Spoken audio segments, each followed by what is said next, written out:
L'élection présidentielle mauritanienne a lieu le 22 juin 2019.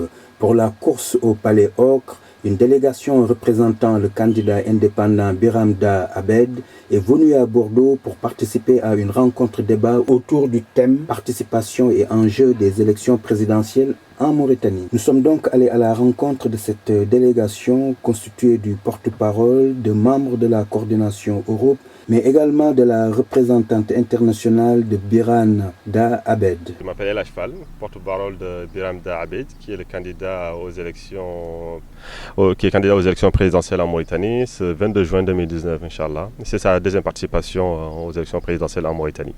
Je vous présente déjà celui qui est à côté de vous, c'est Bathierno Ousmane, qui est un membre de la coordination Europe. Je vous présente à côté de moi Laura Spinola, qui est la représentante internationale de Biram Da Abed. Je vous présente Cheikhna Marega à côté aussi, qui est membre de la coordination Europe. Et derrière aussi, nous avons Dina Ndiaye, qui est aussi membre de la coordination Europe. Quelle signification donnez-vous à votre déplacement, partir de Paris pour Bordeaux? C'est en droite lignée avec l'engagement de notre leader Biram Da Abed. Il donne une importance particulière à la diaspora parce qu'il estime que c'est cette communauté qui subvient aujourd'hui aux besoins de nos compatriotes mauritaniens qui sont au pays du fait que l'État mauritanien a failli sous tous ses devoirs, c'est-à-dire sur l'éducation nationale, sur la santé, sur l'emploi, sur le soutien moral. Voilà. Et le président Biram nous a toujours fait savoir que son véritable soutien est quand même basé à l'étranger. Et c'est en cela qu'il, d'ailleurs, lorsqu'il a été libéré le 31 décembre 2018, il est venu ici nous rejoindre en Europe et aux Amériques en restant 50 jours avec nous. C'est vraiment pour montrer à la diaspora mauritanienne qui est en Europe, et nous là singulièrement on vient à Bordeaux parce que c'est aussi une communauté mauritanienne qui est particulièrement active. Je parlais de Mohamed Lam, de Sid Mohamed Ould Jemal, je parlais de Sow, de Moulay Hassan, voilà, j'en oublie d'autres pour ne pas tous les citer.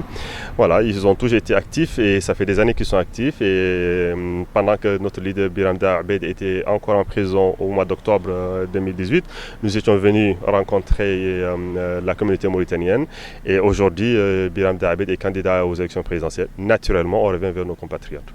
Entre-temps, comment vous vous organisez à Paris? Peut-être que donner le micro pour l'égalité, donner le micro à celle qui est à côté de vous. C'est très gentil, c'est ça vraiment l'occasion, tiens, avec cette très belle voix en plus. Alors, en tant que représentante internationale, qu'est-ce que ça fait quand même? C'est une responsabilité, un engagement?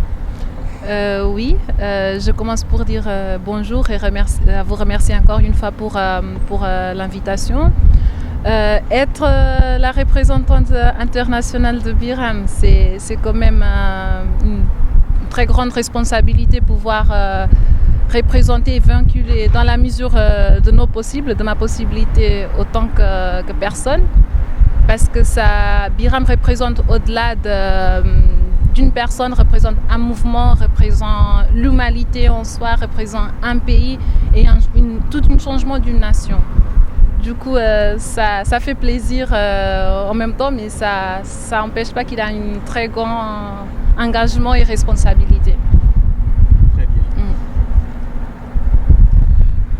Je passe la parole à Cheikhna Marega. Oui, Cheikhna Marega.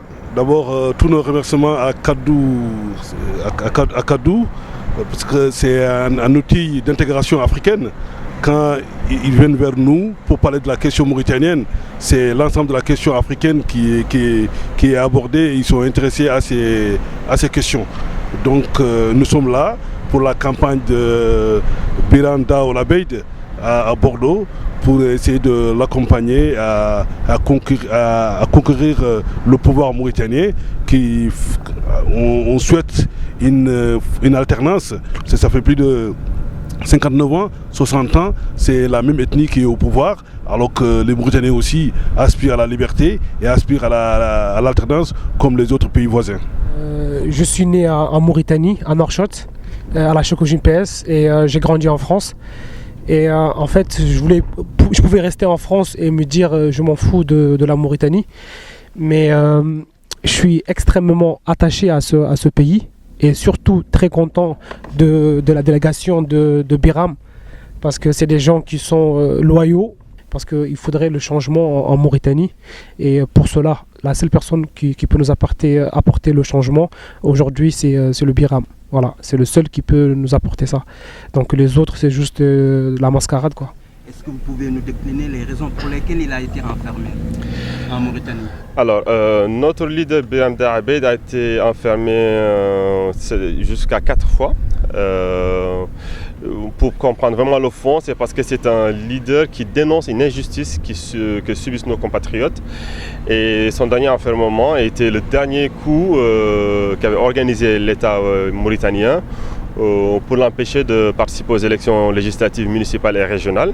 Ceci n'a pas empêché que, malgré qu'il était en prison durant 8 mois, nos compatriotes lui ont fait entièrement confiance et l'ont élu dès le premier tour pour démontrer à l'État qu'ils font confiance encore à ces leaders. Et aujourd'hui, nous confirmons encore que ces leaders seront toujours là pour la communauté. Donc, oui, nous l'accompagnons.